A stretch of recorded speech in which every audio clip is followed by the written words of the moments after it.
আসসালামু আলাইকুম। সংবাদে আপনাদের সবাইকে স্বাগত। সংবাদ শিরোনাম। বুধবার সন্ধ্যায় অথবা বৃহস্পতিবার জাতীয় নির্বাচনের তফসিল। প্রধান বিচারপতির কাছে ৩০০ ম্যাজিস্ট্রেট চাইলেন সিইসি। কাল রাষ্ট্রপতির সাথে সাক্ষাৎ। লোকজন দেওয়ার কথা আছে, ডেভেলপমেন্ট আছে, ওই ব্যাপারে ওনারা যথাযথ ব্যবস্থা নিচ্ছেন এবং নিবেন, কোনো অসুবিধা হবে না, এটা ইস্যু করেছেন। আওয়ামী লীগ আমলে সশস্ত্র বাহিনীকেও রাজনীতিকরণ করা হয়েছিল, মন্তব্য তারেক রহমানের। গত 15-17 বছরে আপনারা অনেকে বক্তব্য যারা রেখেছেন তাদের মধ্যে থেকে হচ্ছে আমাদের ডিফেন্স, আর্মি, নেভি, এয়ারফোর্স যেটাই উত্তর করা এগুলোকে পলিটিসাইজ করা হয়েছে। ভারতের ইঙ্গিতে ভারপ্রাপ্ত চেয়ারম্যান আসছেন না, এমনটা না ভাবার আহ্বান ফখরুলের।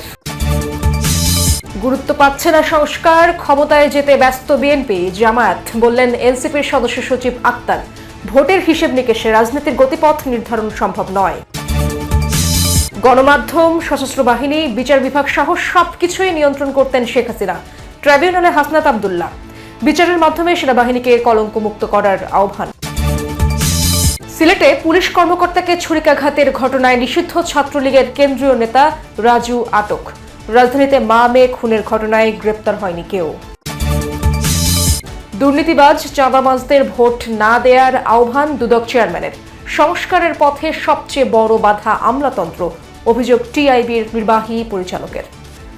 সংস্কারের নামে যে সম্ভাবনা তৈরি হয়েছে সেটি যদি কিছু বাস্তবায়িত হতে হয়, সেটা হবে তখনই যখন আমাদের রাজনৈতিক সংস্কৃতি আর আমলাতান্ত্রিক সংস্কৃতিতে কিছুটা হলে পরিবর্তন।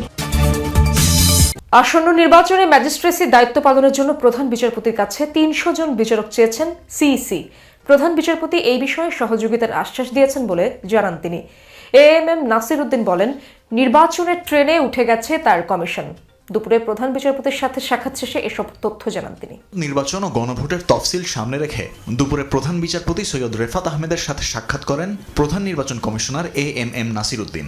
সেখানে ত্রয়োদশ সংসদ নির্বাচনে দায়িত্ব পালনের জন্য প্রধান বিচারপতির কাছে ৩০০ জন বিচারক ও সুষ্ঠু নির্বাচনের লক্ষ্যে বিচার বিভাগের সহযোগিতা চান সিইসি। প্রধান বিচারপতিও নির্বাচন কমিশনকে সহযোগিতার আশ্বাস দিয়েছেন। বৈঠক শেষে সিইসি জানান, নির্বাচনী অনুসন্ধান কমিটির কাজ ত্বরান্বিত করতে প্রধান বিচারপতির কাছে অনুরোধ জানানো হয়েছে। এ ব্যাপারে প্রধান বিচারপতি যথাযথ ব্যবস্থা নেওয়ার আশ্বাস দিয়েছেন বলেও জানান সিইসি।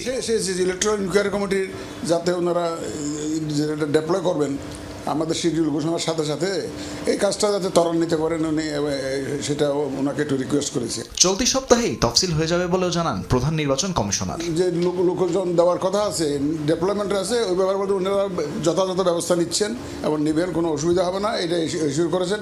আর কোনো মামলা নিয়ে কোনো আলাপ করেন না।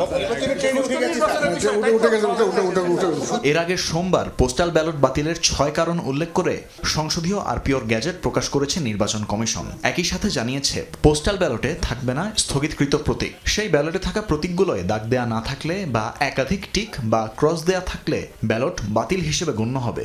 এছাড়া কোনো প্রতীকে টিক বা ক্রস দেওয়া হয়েছে তা বোঝা না গেলেও বাতিল হবে সেটি।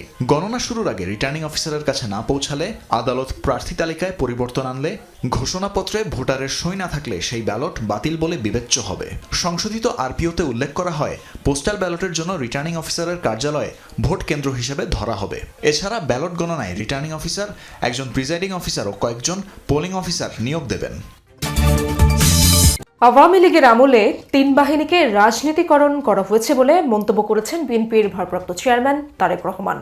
গুলশানে চেয়ারপারসনের কার্যালয়ে অবসরপ্রাপ্ত সামরিক কর্মকর্তাদের সাথে মতবিনিময় সভায় এমন মন্তব্য করেন তিনি। বলেন, সে সময় কোনো জবাবদিহিতা ছিল না, তাই প্রতিষ্ঠানগুলোকে আবার নতুন করে গড়ে তুলতে হবে।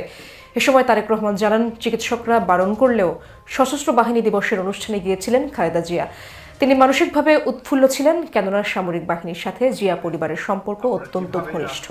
সভায় দলের মহাসচিব মির্জা ফখরুল ইসলাম আলমগীর বলেন, ভারতের ইঙ্গিতে তারেক রহমান দেশে আসছেন না, এমন ভাবনা সঠিক নয়। আরও বলেন, বিএনপি গণতন্ত্রের ব্যাপারে কখনো আপোষ করেনি।